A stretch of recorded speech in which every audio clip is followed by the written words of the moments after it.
Here you'll see a stage in a tank and infantry advance across close country.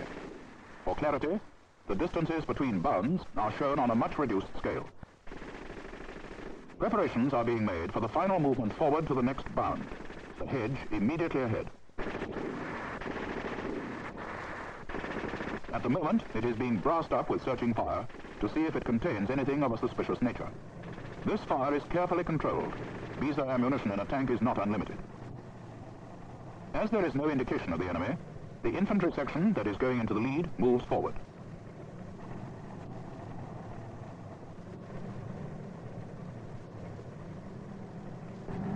The leading tank starts forward at tank speed so that he is in a position to give close support to the leading infantry when they reach the next hedge. That's his job, close support for the leading sections.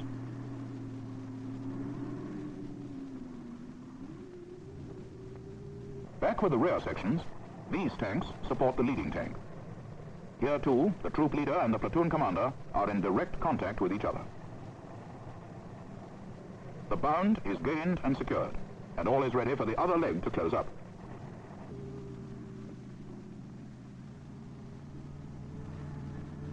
The rear tank moves forward, and the main tank and infantry advance continues.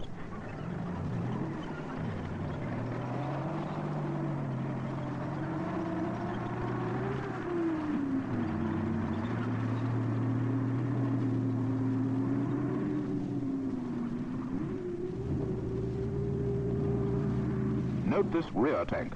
It remains behind to give rear protection.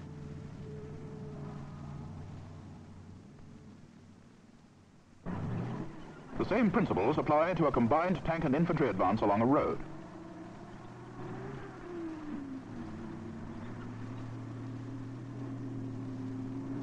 The leading tank on one side of the road supports the leading infantry on the other side. The troop leader's tank supports the leading tank from second place, as in the Snake Patrol. And whenever possible, the two commanders keep close together during the advance.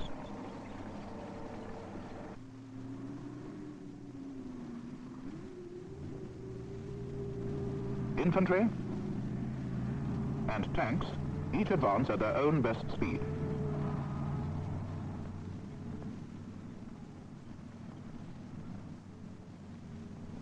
As the leading tank and infantry go forward to the next bound, the third tank and its accompanying infantry section move up in support.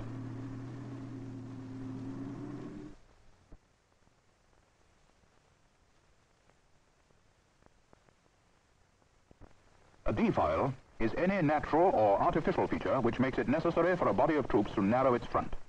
As for instance, a bridge across a stream or river which cannot be forded. There is a battle procedure for negotiating defiles. Such places should be anticipated from the map, and as they will probably be covered by enemy fire, a cautious approach is necessary. A troop bound overlooking the defile is always occupied. Here is the next bound, this ridge on the far side of the defile. The whole troop observes it and searches it with fire, putting down smoke if necessary. The leading infantry, if available, start off for the defile, followed by the leading tank or tanks. Here we show one tank crossing at a time. The commander might send more than one tank forward, according to the nature of the ground and the extent of enemy opposition, provided that sufficient supporting fire were available. The leading tank and infantry secure the bound on the far side. Now, covered by all available fire from front and rear, the remaining tanks cross the defile, demonstrating again the essential principle of one leg on the ground.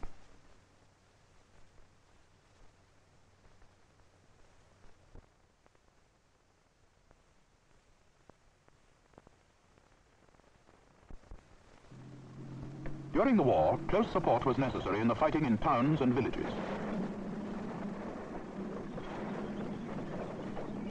In towns, such as this, the tanks support the infantry in the streets. These are actual wartime scenes, showing Churchill tanks operating with infantry. In the case of small villages, the tanks cordon the built-up area with fire and block enemy escape routes whilst the actual house clearing goes on.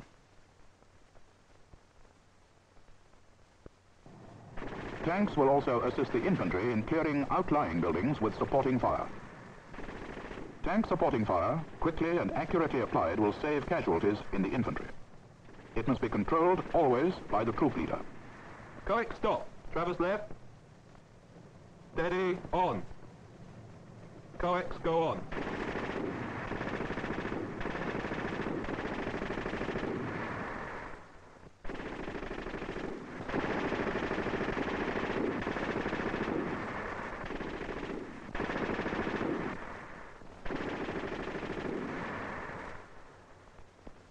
Come on!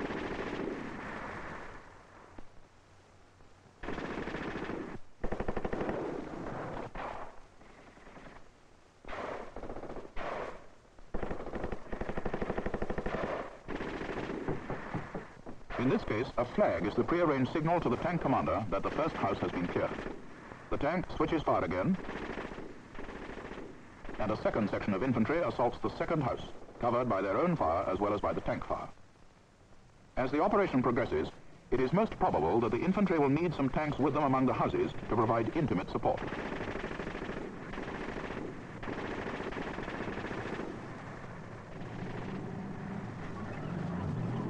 The tanks should avoid the street and crash through the back gardens if they can.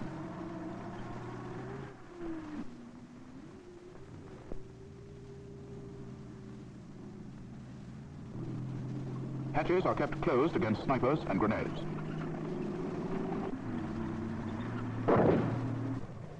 Grenade throwers in upper windows are dealt with by the supporting tank. The supporting tank, having taken action, moves up.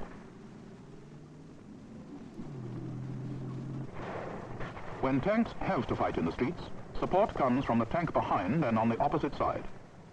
The enemy are driven into the street, which is kept as a killing ground.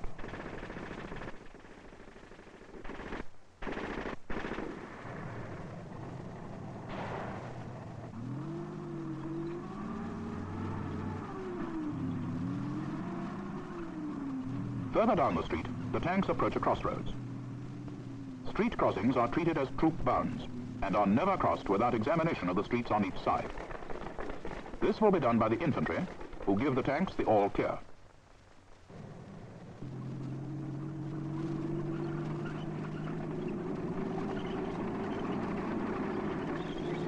Another section of infantry and the rest of the troop move up to give support to their friends on the far side of the crossroads.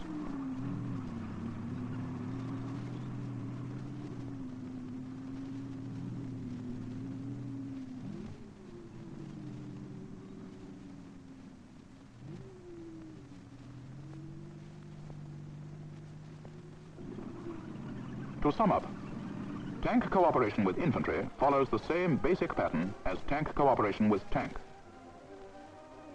Accurate and quick application of fire to the target by the tanks saves infantry lives, and energetic action by the infantry can remove threats to the tanks from anti-tank weapons if the tanks have not been able to deal with them with their own fire. Each arm has its own specialized role and can do things that the other can't. Acting alone, their spheres of action are often limited. Acting together, there is little ground that they can't cover and few obstacles that they can't surmount.